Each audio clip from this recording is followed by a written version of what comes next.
eu quero deixar aqui de imediato um alerta de spoilers. A gente vai dar os maiores spoilers possíveis nessas 3 obras. Beleza, a gente encerra aqui a narrativa, a análise do Game of Thrones e a gente passa para o segundo momento da nossa conversa, que é Claymore. Vai, Claymore. Bom, Claymore é um anime, né? Claro que vem de uma obra anterior, que é um mangá, né? Então tem o mangá e o anime. Foi produzido, o anime veio ao ar em 2007, então já tem um tempinho, né? Mas eu indico todo mundo que procure, porque é tanto, eu gosto muito do anime, apesar do anime, no finalzinho, eu acho que dá uma escorregada legal, assim, em termos da continuidade que o mangá tem, né? Mas é uma obra também muito visceral, né? É uma obra, assim, com muita não violência. Não é para crianças, né? Não, definitivamente não. Né? Em que a gente acompanha, né? A princípio, a obra começa centrada numa personagem, que é a Teresa, que é uma personagem, assim como o Ned, admirável, né? Não pelos mesmos motivos, né? A Teresa, ela é admirável pela sua força, pelo impacto que ela tem, né? E é legal, né? Porque ela é uma personagem num mundo que é extremamente visceral, em que a gente vai ver essas Claymores, né? Pra gente explicar melhor, elas são guerreiras, né? Num mundo onde existe, né? Uma espécie de demônios, né? De criaturas. Os Iomas, que são criaturas que vão lembrar muito os Onis, né? Os demônios da cultura oriental, né? Que são criaturas distorcidas, monstruosas. E eles comem gente, né? Eles comem gente. E aí, a humanidade, nesse primeiro momento da obra, a gente vai entender que as Claymores são a linha de defesa da humanidade contra esses seres, né? Isso é como a obra nos apresenta no início, para depois distorcer, mostrar que nós estávamos todos sendo profundamente enganados, né? Uma boa obra para trabalhar até a ideologia também, do ponto de vista marxista, né? Da falsa consciência. Mas, enfim, a gente vai ver essas mulheres, né? Que carregam espadas, que usam armaduras. Deixa eu fazer um parêntese, Guiz. Oi, pode falar. A espada que elas usam é uma espada bastarda. Sim. É uma espada de 2 mãos. Sim. E aí é o seguinte, a espada bastarda, que a Ned Stark também, a Gelo, é uma espada bastarda. A espada bastarda, quando ela tem o tamanho do usuário, quando ela tem o tamanho de uma pessoa, ela se chama Claymore. Daí que vem o nome das guerreiras. Das guerreiras. E aí, elas carregam essas espadas, né, com armaduras até bastante leves, que a gente vai ver, praticamente um vestidinho, né? Mas com essa espadona que elas manejam com muita liberdade, porque são muito mais fortes do que os humanos comuns. Mas por quê? Porque elas passam por uma experiência em que elas recebem o sangue desses Iomas, né? É colocado lá uma espécie de experiência genética, que vai transformar elas em verdadeiras máquinas de guerra, né? Capazes de enfrentar essas criaturas. Mas por mais que sejam fortes, ainda muitas delas perecem no combate, porque vão encontrar criaturas ainda mais poderosas que elas, né? E aí, nesse começo da narrativa, nós acompanhamos essa personagem que é a mais poderosa dos Claymores. Mas vou fazer outro parênteses disso. A energia vital das guerreiras e dos monstros se chama Yuk. Yuk, sim. As guerreiras conseguem ver os monstros, porque os monstros se metamorfoseiam de pessoas. Sim. E as guerreiras rastreiam o Yuk, e aí tem guerreiras até mais sensitivas do que as outras. Isso, a gente vai ver que elas cumprem, né, ao longo da narrativa, elas vão ver funções diferentes, né? Tem a Galateia, é o olho de Deus, né? A Galateia, sim, que mais rastreia. Capaz de ver até com muita distância, né? Sentir a presença deles. E a Teresa é a máquina de guerra, né? Mas quando a guerreira usa o Yuk, ela pode se tornar um Yuma. Elas são guerreiras que o tempo todo estão numa certa vivendo. Além delas terem que enfrentar um inimigo poderosíssimo que ameaça a vida delas, elas têm um limite que precisa ser respeitado, porque senão elas próprias se transformam, né? E aí tem uma discussão política, assim, de civilização e barbárie incrível, né, disso? A civilização e a barbárie tá dentro da guerreira. Da guerreira, quando ela passa o limite da barbárie, ela pede pra morrer. Uma linha muito tênue, né? E aí ela tem que fazer uma escolha, quando ela tá diante da morte, de preservar aquilo que ela considera que ainda tem de humano, ou abraçar essa monstruosidade para permanecer viva, né? Isso a gente vai ver esse dilema aparecendo em vários momentos da obra. Mas aí a Teresa, ela é essa figura que, num mundo de pleno desespero, horror. A força dela é tamanha que ela é marcada por olhos que não demonstram nenhum desespero, né? Por um rosto é absolutamente impassível diante daquilo.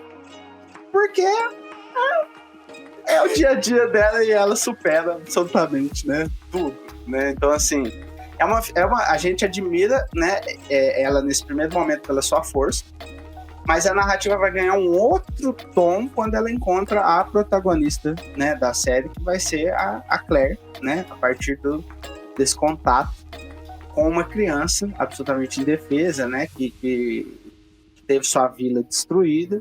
E aí aquela figura, que era uma figura absolutamente impassível em relação ao mundo, tão forte que ela estava até um pouco descolada, talvez a gente pudesse buscar até uma referência lá com o Dr. Manhattan, né?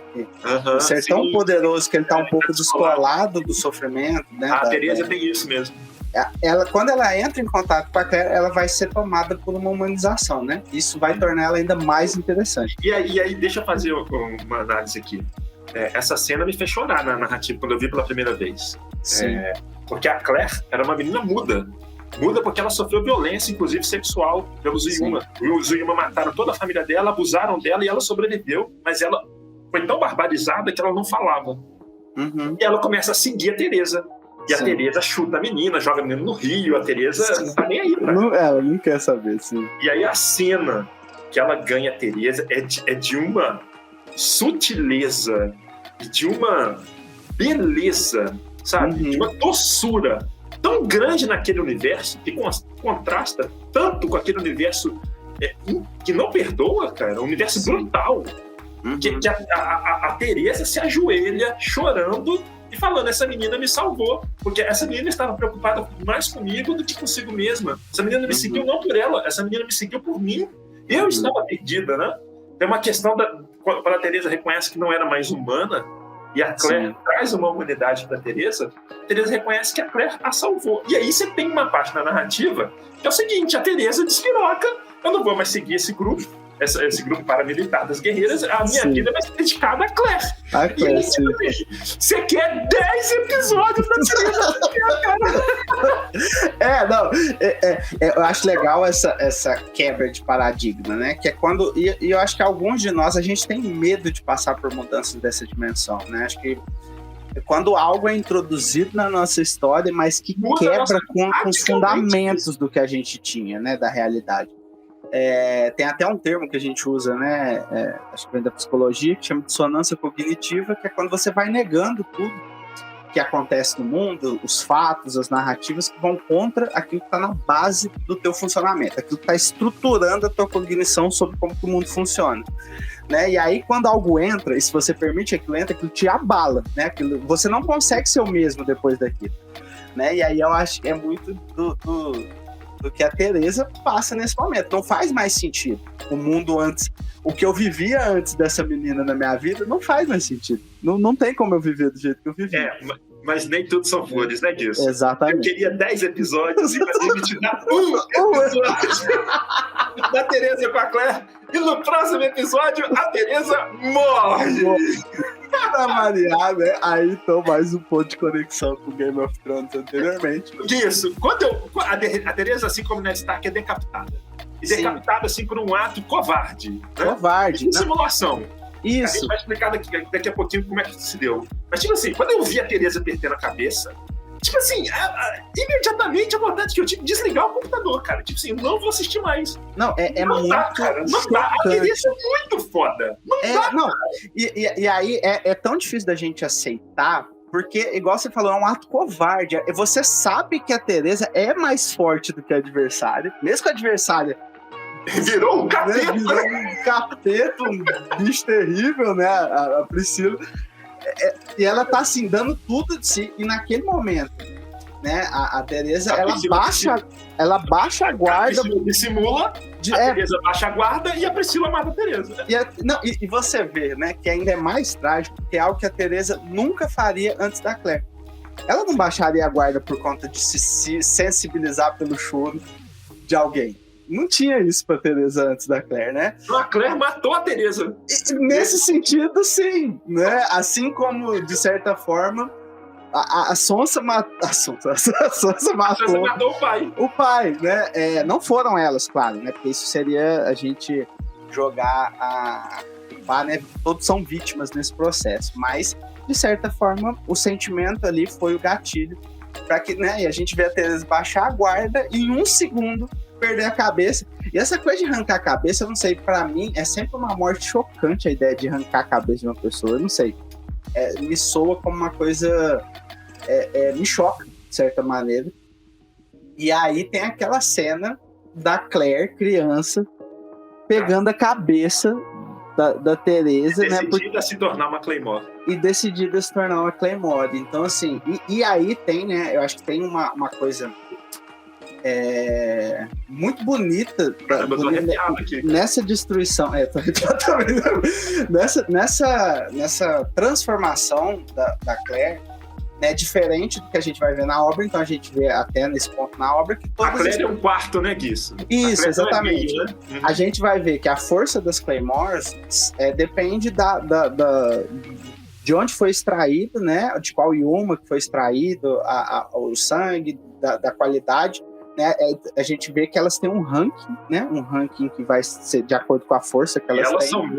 Elas ligam muito para esse ranking. Muito, exatamente. Talvez seja que, né, na vida delas como guerreira, o que dá algum significado é o ranking, né, essa estrutura construída a partir do ranking.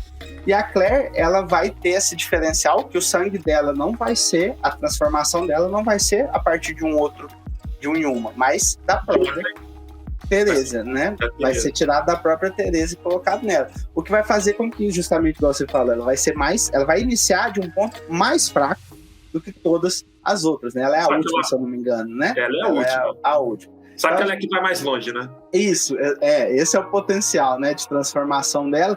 E eu acho que isso é parte do que encanta, tanto na jornada da Arya, quanto na jornada do Jon Snow, da Sansa, e a gente vai ver da jornada do Thorfinn, que são personagens que saem de pontos absolutamente vulneráveis, né? Isso é uma coisa, eles não são personagens, igual você falou, não tão prontos.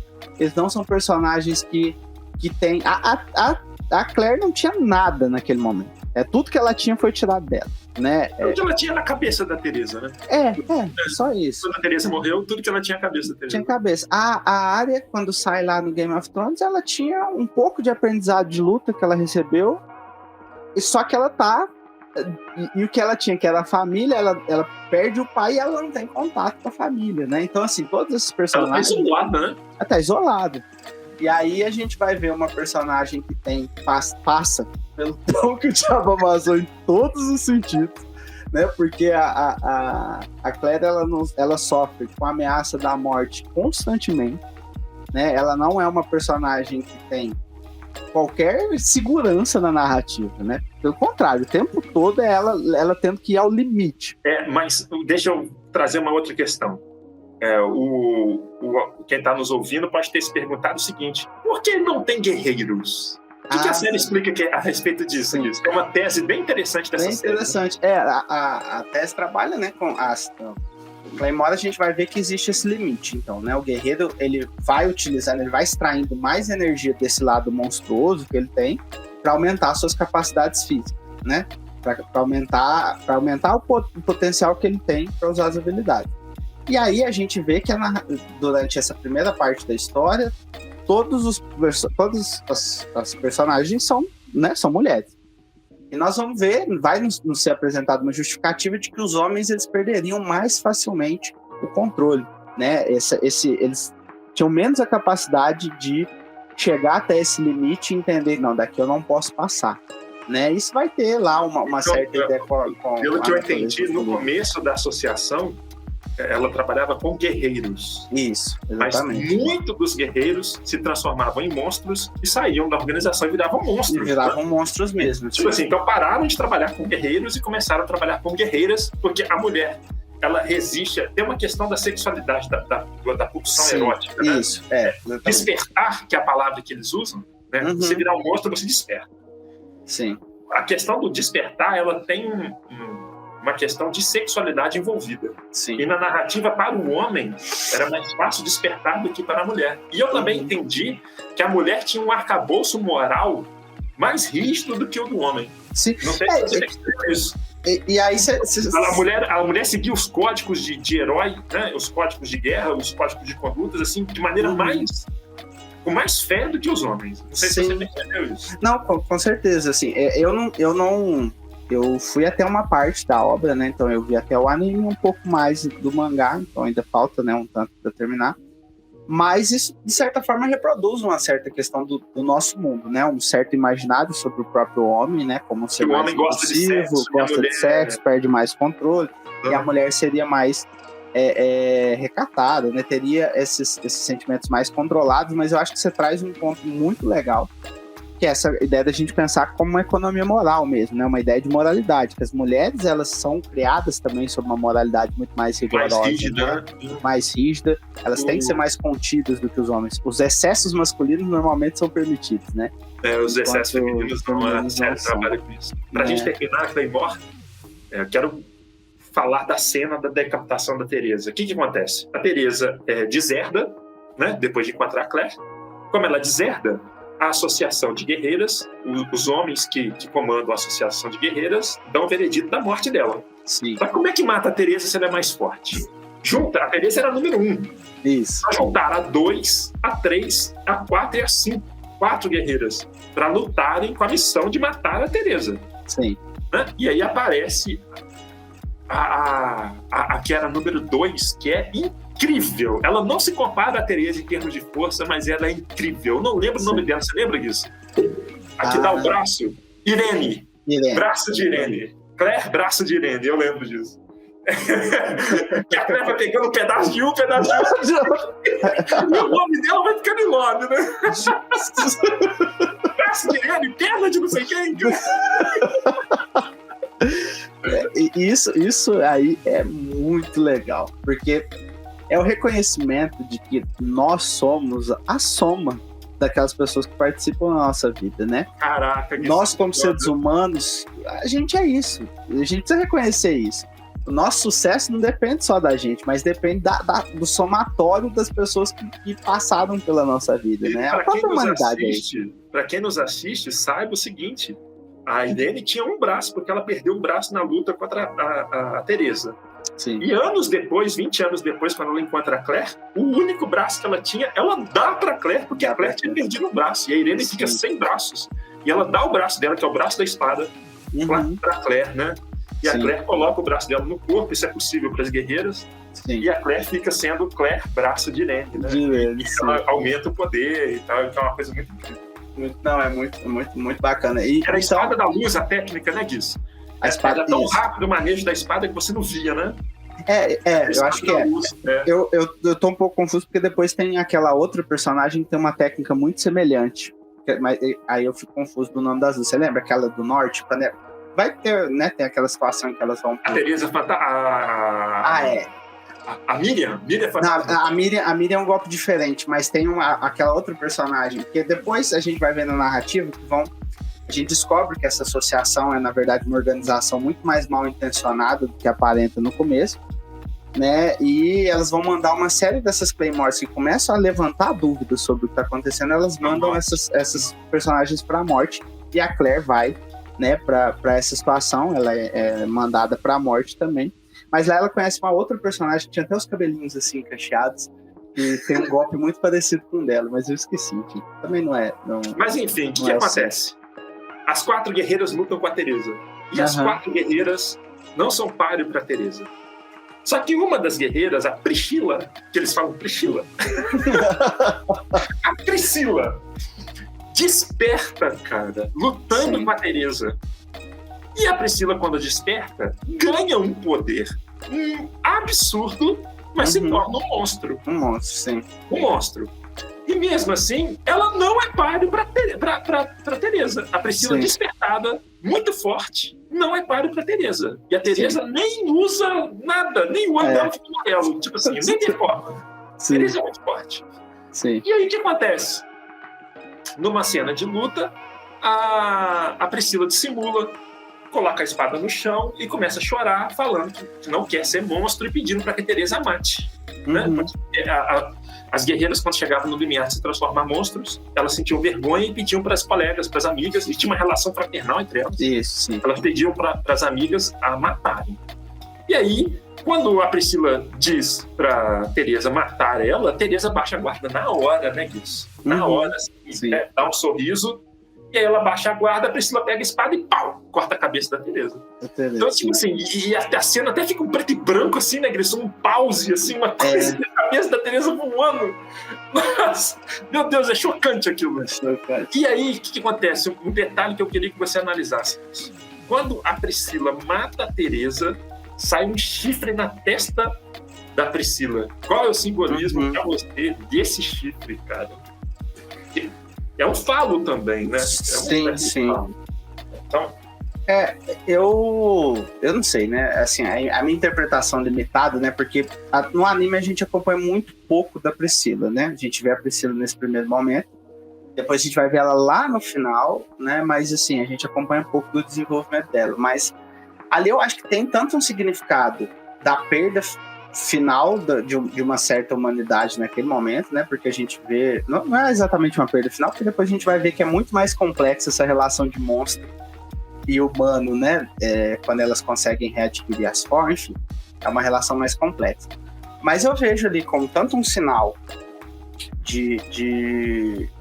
porque me parece que não é completamente uma dissimulação. Há um conflito interno na Priscila até aquele momento, mas quando ela saca e executa a Teresa, ali, daqui pra frente, sou de fato um monstro, né? Aceita então, essa dimensão monstruosa. Né? Assumir essa essência monstruosa. Essa essência monstruosa. E talvez, né, essa coisa fálica tenha até uma relação com essa própria perda do controle, né? De você, que é associada à coisa masculina, enfim. Não sei. Acho que talvez...